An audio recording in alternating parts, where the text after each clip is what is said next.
नमस्कार दोस्तों, मैं doctor Dutt Shukla, Pravi IVF and fertility centre Kanpur में एम्ब्रियोलॉजिस्ट हूँ।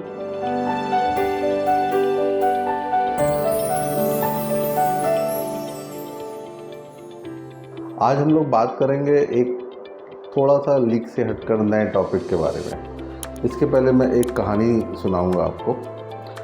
हमारा एक पेशेंट है, उसको नेचुरली प्रेगनेंसी आ जाती है और उसकी वाइफ, उसकी शादी को 8 साल हो गए हैं।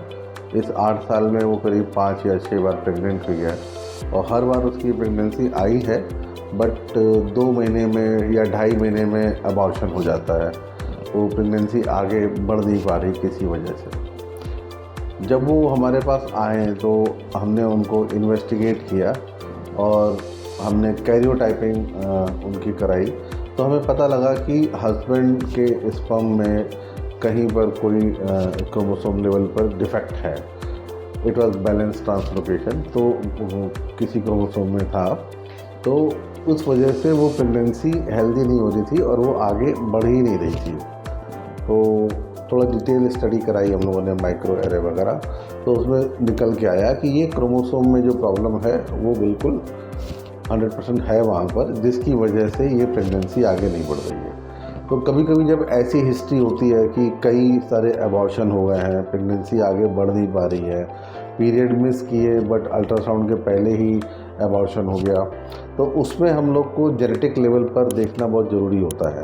और इनके लिए भी, इन पेशेंट जैसों के लिए भी हम लोग के लिए IVF followed by some other investigations बहुत बेनिफिशियल, बहुत कारगर होता है।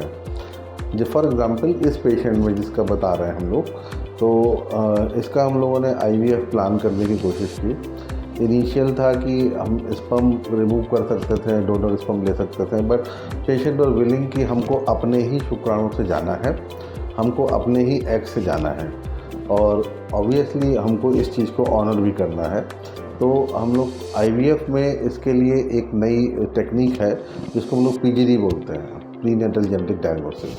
अब वो prenatal genetic diagnosis chromosome number में कुछ उथल पुथल की वजह से हो रही है, PGD-A, या कुछ स्ट्रक्चरल रीअरेंजमेंट, PGD-SR, तो डिपेंड करता है। अब उसके लिए हमें करना क्या होता है, उसके लिए सिंपल प्रोसीजर जैसे IVF हम लोग आगे बढ़ते हैं कि फीमेल से हमने एग रिट्रीव किए और मेल से स्पर्म लिया, स्पर्म को प्रिपेयर किया, इक्सी किया, इक्सी करके हमने अलग अलग एम्ब्रियो बनाए, ब्लास्टोसिस्ट बनाए, उस फीमेल से 11-12 अंडे निकले और डे 5 पे हमारे पास 4 अच्छे ब्लास्टोसिस्ट बन गए।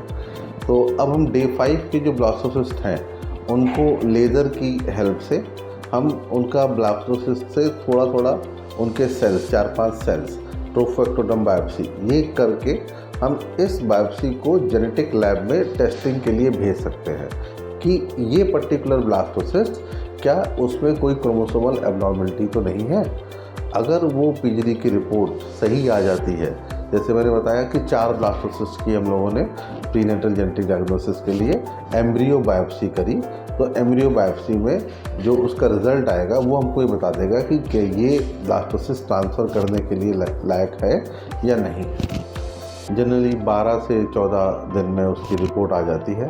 तब तक हम सिंगल ब्लास्टोसिस्ट को अलग अलग स्ट्रॉ में फ्रीज़ कर लेते हैं और जब उसकी रिपोर्ट क्लियर आती है, इसमें जिस भी ब्लास्टोसिस्ट में गड़बड़ आती है उसका ट्रांसफ़र कैंसिल हो जाता है और जो ब्लास्टोसिस्ट ठीक निकलेगा उसको हम ट्रांसफ़र करेंगे, तो उससे हमको अच्छी हेल्दी प्रेगनेंसी मिल जाएगी।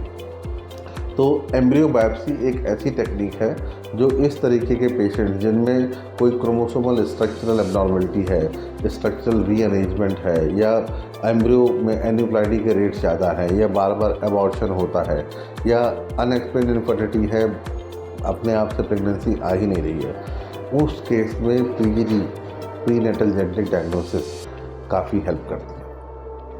धन्यवाद दोस्तों। PGD एम्ब्रियो बायोप्सी से रिलेटेड अगर आपके पास कोई क्वेश्चन है तो आप मुझसे कांटेक्ट कर सकते हैं। मेरा नंबर है 8417084446। Thank you.